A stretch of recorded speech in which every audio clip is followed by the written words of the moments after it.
بچہ دنیا میں صرف ایک ہنر لے کر آتا ہے اور وہ ہے رونا۔ اس کے علاوہ اسے کچھ نہیں آتا۔ اسے ایک ہنر سے وہ اپنی ماں سے ہر بات منوا لیتا ہے، یعنی رو رو کر۔ اس لیے اپنے رب کے سامنے رونا سیکھو اور اپنے رب کو منا لو، جو 70 ماؤں سے بھی زیادہ اپنے بندے سے پیار کرتا ہے۔ اللہ تو بے نیاز ہے، ملنے کو گھر پر ہی مل جائے، نہ ملے تو کعبے میں بھی نہ ملے۔ بات ہے تڑپ اور اخلاص کی۔ کسی کو ذلیل کر کے خود بھی ذلیل ہونے کے لیے تیار ہو جاؤ، کیونکہ اللہ کا ترازو ہمیشہ انصاف تولتا ہے۔ اپنی زبان کو سلام کرنے کا عادی بنا لو، اس سے دوست بڑھتے ہیں اور دشمن کم ہوتے ہیں۔ دعا قبول ہونے سے پہلے آزمائش ضروری ہے۔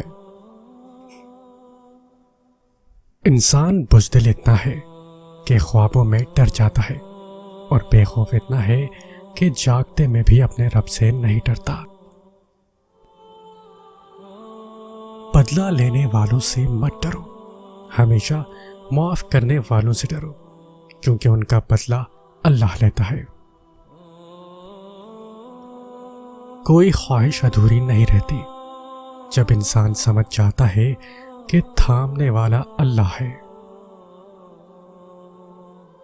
نکاح مرد کے لیے ذمہ داری اور عورت کے لیے وفاداری کا دوسرا نام ہے۔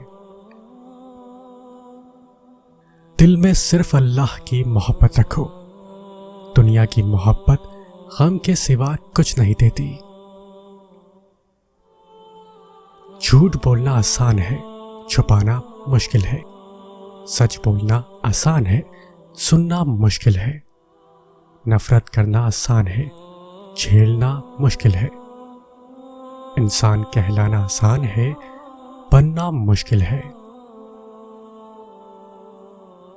اور میرا اللہ بھر دیتا ہے وہ زخم بھی جو کبھی بھرنے والے نہیں ہوتے۔ سب سے طاقتور الفاظ، اللہ میرے ساتھ ہے۔ اپنی روح کے باغ میں صبر کی کھیتی کاشت کرو، بے شک اس کا بیج کڑوا ہے لیکن اس کا پھل میٹھا ہے۔ اللہ تعالیٰ قرآن کریم میں فرماتا ہے، اپنی پریشانی اور غم کی فریاد اللہ کے سوا کسی سے نہ کرو۔ اللہ کی رحمت سے مایوس نہ ہو، اس کی رحمت سے تو بس کافر ہی مایوس ہوا کرتے ہیں۔ اور میرا رب غیر محسوس تدبیروں سے اپنی مشیت پوری کرتا ہے، بے شک وہ علیم اور حکیم ہے۔ نیک کام کرنے سے دل کو 2 مرتبہ راحت ملتی ہے، جب وہ کام کیا جاتا ہے اور جب اس کا اجر ملتا ہے۔ انسان کی نسبت اللہ تعالیٰ سے تعلق جوڑنا آسان ہے، کیونکہ اللہ دھتکارتا نہیں ہے۔ اس کی طرف ہاتھ بڑھاؤ تو وہ خود آگے بڑھ کر تھام لیتا ہے۔ کبھی کسی کو نیچی نظر سے مت دیکھو، کیونکہ تمہاری جو حیثیت ہے یہ تمہاری قابلیت نہیں بلکہ اللہ کا تم پہ کرم ہے۔ نا امید مت ہونا کبھی اللہ کی رحمت سے، وہ رب چاہے تو کھلا دیتا ہے پھول صحرا میں بھی۔ اللہ کے فیصلے پہ راضی ہونے سے مصیبتیں آسان ہو جاتی ہیں۔ نماز مٹی کے انسان کو سونا بنا دیتی ہے۔ انسان جب تک خود تکلیف سے دوچار نہیں ہوتا، اس کو تکلیف کا صحیح ادراک نہیں ہوتا، اور جب تک اس کو تکلیف کا صحیح ادراک نہیں ہوتا، اس وقت تک اس تکلیف میں مبتلا لوگوں کے ساتھ اس کو حقیقی خیر خواہی بھی پیدا نہیں ہو سکتی۔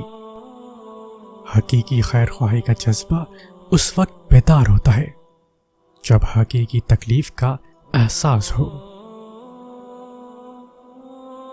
ایک دانشور سے پوچھا گیا کہ غصہ کیا ہے؟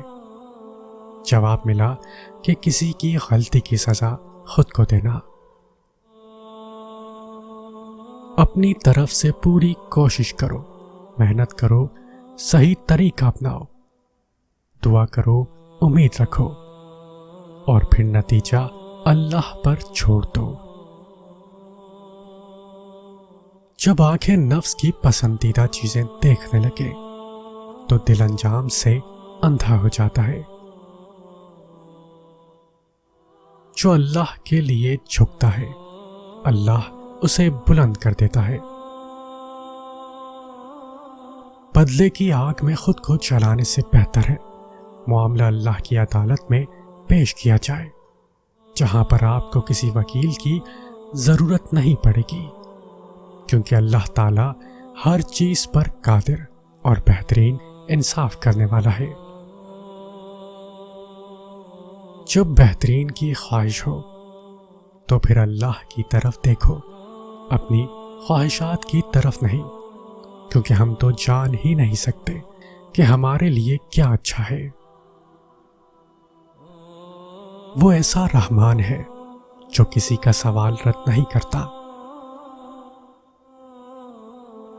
جو شخص اپنی قسمت پہ خوش ہے دراصل وہی خوش قسمت ہے، کیونکہ وہ اللہ کی رضا پہ راضی ہے۔ وہ دینے والا ہے جب چاہے، جسے چاہے جو چاہے دے دے۔ بچہ دنیا میں صرف ایک ہنر لے کر آتا ہے اور وہ ہے رونا، اس کے علاوہ اسے کچھ نہیں آتا۔ اس ایک ہنر سے وہ اپنی ماں سے ہر بات منوا لیتا ہے، یعنی رو رو کر۔ اس لیے اپنے رب کے سامنے رونا سیکھو اور اپنے رب کو منا لو، جو 70 ماؤں سے بھی زیادہ اپنے بندے سے پیار کرتا ہے۔ اللہ تو بے نیاز ہے، ملنے کو گھر پر ہی مل جائے، نہ ملے تو کعبے میں بھی نہ ملے۔ بات ہے تڑپ اور اخلاص کی۔ کسی کو ذلیل کر کے خود بھی ذلیل ہونے کے لیے تیار ہو جاؤ، کیونکہ اللہ کا ترازو ہمیشہ انصاف تولتا ہے۔